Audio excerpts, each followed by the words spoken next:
Balak na maibalik ng Department of Transportation sa normal ang operasyon sa General Santos Airport sa loob ng isang linggo. Nag-inspeksyon kanina si Transportation Secretary Banoy Lopez at iba pang mga opisyal sa General Santos International Airport kung saan nakita ang naging pinsala sa mga kisame at pader na dulot ng 7.8 magnitude na lindol kahapon. Paglilinaw naman ng ahensya, mananatiling bukas ito para sa mga military, humanitarian, government at relief flights. Naglabas naman ng advisory ang Cebu Pacific para sa mga kanseladong flights nila na papunta at galing ng General Santos. Canceled din ang nasa 7 o 7 na flight routes ng Philippine Airlines sa nasabing paliparan. Napahala ako kasi nakita ko yung video nung airport ng Gensan. Ang laki pala talaga ng damage. Bagsak yung kanilang mga kisame, yung escalator, wasak. 'Di ba? Tapos kung target nila na maibalik yung operasyon nito within a week, malamang yung labas makakabiyahe, pero yung mga passengers sa loob, parang ang hirap niyan gawin within a week . Yeah. Ang laki ng pinsala, oh.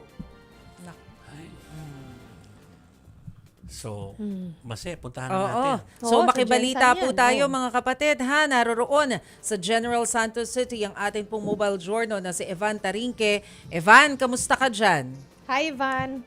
Yes, Jovi, Chiki Mas. Sa mga oras ka na ito, no, kahit papaano meron ng ilaw yung ilang mga establishmento dito sa General Santos. So, pero kaninang umaga, naabutan nga natin yung ilang mga kapatid natin na nag-stay sa labas ng kanilang mga bahay dahil nga natatakot sila na tumama yung isang aftershock na malakas at talagang ma-stuck sila doon sa loob. Kaya yung ilan, pinili na lang sa labas ng kanilang mga bahay muna magstay at syempre gumagamit sila ng mga maliliit na solar panels na binili nila dito sa isang palengke para kahit papaano naman daw makapag-charge sila at magamit nila yung kanilang mga electric fan. Pero so far sa ngayon, Chiki, Joby, Masino, pakita ko lang yung current situation dito sa likuran ko. Ito sa likuran ko is isang building dito sa may General Santos. Ito makikita natin na yung ilang mga parte dito, gaya nitong hotel na to, makikita natin talagang basag Hotel yan? yung Madilim harapan. lang. Oo, madilim lang. Pero O sige, baka hindi describe safe, mo lang. huwag ka masyado Hanapin lumapit. natin. Describe mo Ayan, lang.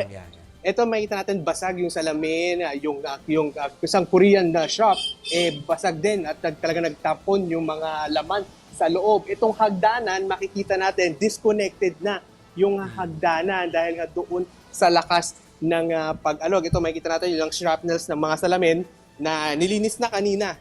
No? So ayan, yan yung ilang mga salamin na galing dito sa harapan ng hotel na ito. Pero kanina, Chiki, Joby, Maseno, may mga nag-ikot na from the LGU dito sa lugar na to at binigyan na kanila ng red tag. No? Ibig sabihin, off limits na or hindi na pwede pumasok sa loob ng building na ito yung mga trabahador or kung sino mga individual na nagbabalak pumasok sa loob ng building dahil ibig sabihin yan, napakadelikado na at talagang pag tumama pa isang malakas na aftershock, posibleng bumagsak na yung building na to. Kanina nga, Chiki, Joby, Maseno, bandang alas 6, nakaranas tayo nung isang malakas pa na aftershocks. Kaya naman nakita natin yung ilang individual dito. Nakita natin sila ate. Ate, hi naman kayo dyan. Ayan.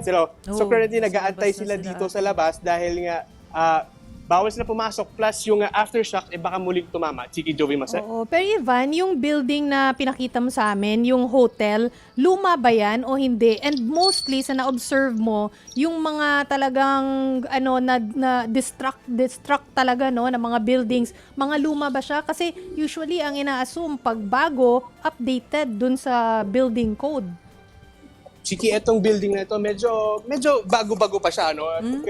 We can say na within 10 years, parang bagong gawa pa lang itong building na ito. Pero dito sa pag-iikot natin, Chiki, no?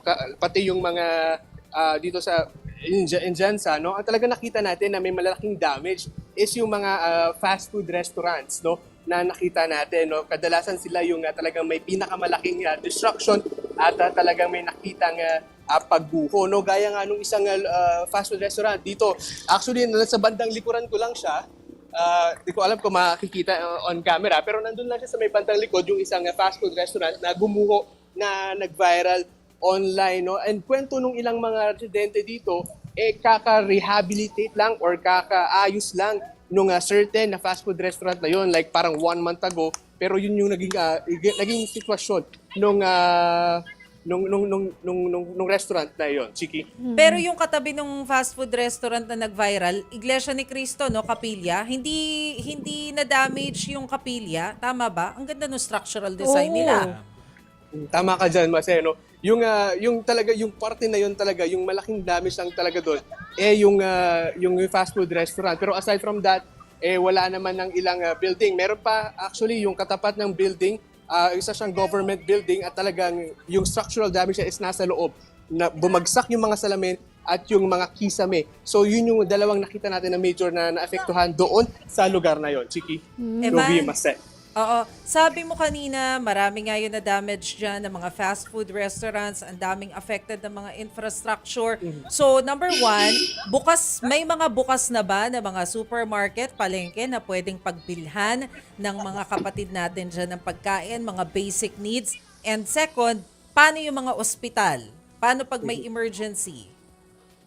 Alam mo, Mase, yung ilang mga palengke, no, open naman yung ilang mga palengke natin dito. Kanina nga, pero very limited lang daw talaga yung mga nagtitinda. So talagang tsambahan na lang kung may matitira or talagang uunahan mo na ng maaga ng pagpunta. In terms naman sa pagkain, no, Mase, may ilang mga stores naman, ilang mga establishments na bukas naman para makabili ng pagkain. Pero so far, yung mga ospital natin, Mase, yun yung medyo off-limits or medyo nag-aalangan ngayon dahil karamihan ng mga pasyente inilabas muna, no, dahil nga kailangan mo ng pag-aralan kung safe na ba ipasok yung mga pasyente sa loob ng ospital dahil yung structural integrity ng building talagang isang malaking question mark pa habang hindi pa na-inspection ng mga engineer. Wala, Kasi- paano yung mga, halimbawa, kailangan mong mag-undergo ng surgery? Paano yung mga ganon? Postponed lahat?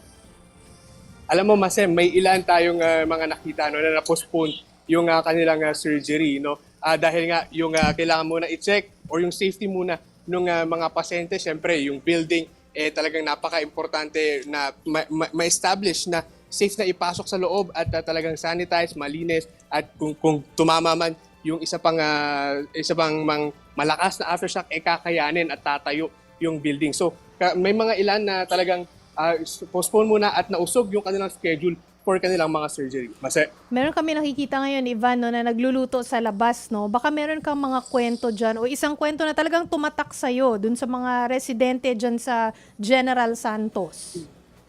Alam mo, Chiki, kanina, no, kahit na, alam mo, mararamdaman mo na talagang nahihirapan yung mga kapatid natin dito sa General Santos at ramdam mo yung bigat ng kanilang mga dinadamdam. Siyempre, may mga nasira sa kanilang mga bahay. Currently, yung situation nila is napaka-uncomfortable, lalo na pag may mga dalang mga bata. No? Pero kanina, no, nung kinakausap natin sila, talagang nakangiti pa rin yung mga taong ito at talagang nakikipagkwentuhan, nakikipagtawanan. At ito nga nung mga nagluluto kaninang tanghalian yan, actually, no, inalok pa tayo ng adobong paa. Pero doon pa lang pinapakita na kaya resilient yung mga Pilipino sa pagdating na sa mga ganitong mga sitwasyon at hindi talaga nawawala yung pagngiti sa kanila at siyempre yung talagang hope na naniniwala sila na kaya nilang bumalik sa kanilang mga paa. Sige, Jovi Mase. Pagod na tayo dyan sa pagiging resilient. Pero maraming salamat, Ivan Tarinque, live mula sa General Santos City. Thank you. Ingat, Ano Ivan, sila, ha? ingat. Updated sa kanilang solar power, no? Oo. Nakita mo, may solar Importante yung panel solar, sila. no? That's true. Solar talaga.